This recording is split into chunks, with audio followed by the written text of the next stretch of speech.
ನಮಸ್ಕಾರ ವೀಕ್ಷಕರೇ, ಇವತ್ತು ನಮ್ಮ ಕಪ್ಪತಗುಡ್ಡದಲ್ಲಿ ಸಿಗುವ ಒಂದು ಅದ್ಭುತವಾದ ಔಷಧೀಯ ಸಸ್ಯದ ಬಗ್ಗೆ ತಮ್ಮೆಲ್ಲರಿಗೂ ಪರಿಚಯಿಸುತ್ತೇನೆ. ಸ್ನೇಹಿತರೆ, ನಮ್ಮ ಪ್ರಕೃತಿಯಲ್ಲಿ ಎಷ್ಟೋ ಅದ್ಭುತಗಳಿವೆ, ವಿಶೇಷತೆಗಳಿವೆ, ವಿಸ್ಮಯಗಳಿವೆ, ನಂಬಲು ಅಸಾಧ್ಯವಾಗಿರುವ ಎಷ್ಟೋ ವಿಷಯಗಳಿವೆ. ಅದರಂತೆ ಇದು ಕೂಡ ಒಂದು. ಸ್ನೇಹಿತರೆ, ಈಗ ನೀವು ನೋಡ್ತಾ ಇರುವುದು ನೆಲಹುಂಚಿ ಅಂತ.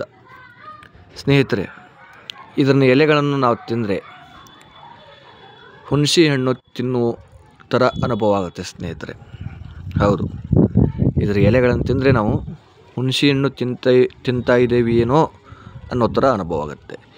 ಇದಕ್ಕೂ ಇದರ ರುಚಿಗೂ ಹುಣಸೆ ಹಣ್ಣಿನ ರುಚಿಗೂ ಯಾವುದೇ ಥರದ ವ್ಯತ್ಯಾಸ ಇಲ್ಲ. ಸ್ನೇಹಿತರೆ, ಯಾರಿಗಾದರೂ ಕಣ್ಣಿಗೆ ಬಟ್ಟೆ ಕಟ್ಟಿಬಿಟ್ಟು ಇದರ ಎಲೆಗಳನ್ನು ಬಿದ್ದು ಆತನಿಗೆ ತಿನ್ನಲಿಕ್ಕೆ ಕೊಟ್ಟರೆ ಆತ ಮಾತ್ರ 100% ಖಂಡಿತವಾಗಿಯೂ ಇದು ಹುಣಸೆ ಹಣ್ಣು ಅಂತಾನೇ ಹೇಳ್ತಾನೆ. ಸ್ನೇಹಿತರೆ, ಅಷ್ಟು ಪರ್ಫೆಕ್ಟ್ ಟೇಸ್ಟು, ಎರಡಕ್ಕೂ ಯಾವುದೇ ವ್ಯತ್ಯಾಸ ಇಲ್ಲ. ಸ್ನೇಹಿತರೆ, ಇನ್ನು ಇದರ ಔಷಧೀಯ ಗುಣಧರ್ಮವೇನೆಂದರೆ ಸ್ನೇಹಿತರೆ, ಎಂಥದೇ ಕೆಮ್ಮು ಇದ್ದರೂ ಕೂಡ ಇದರ ಎಲೆಗಳು ಸ್ವಲ್ಪ ಬೆಲ್ಲ ಮತ್ತು ಸ್ವಲ್ಪ ಉಪ್ಪು, ಸ್ವಲ್ಪ ಬೆಳ್ಳುಳ್ಳಿ ಇವುಗಳನ್ನು ಜಜ್ಜಿಬಿಟ್ಟು ಮಾತ್ರೆಗಳು ಕಟ್ಟಂಗೆ ಕಟ್ಟಿ ಬಾಯಲ್ಲಿಟ್ಕೊಂಡ್ರೆ ಎಂಥದೇ ಕೆಮ್ಮಿದ್ರೂ ಕೂಡ ವಾಸಿಯಾಗುತ್ತೆ. ಸ್ನೇಹಿತರೆ, ಮತ್ತು ಇದು ರಸವಾದಿಗಳಿಗೆ ಅತ್ಯಂತ ಅವಶ್ಯಕವಾಗಿರುವ ಮೂಲಿಕೆ.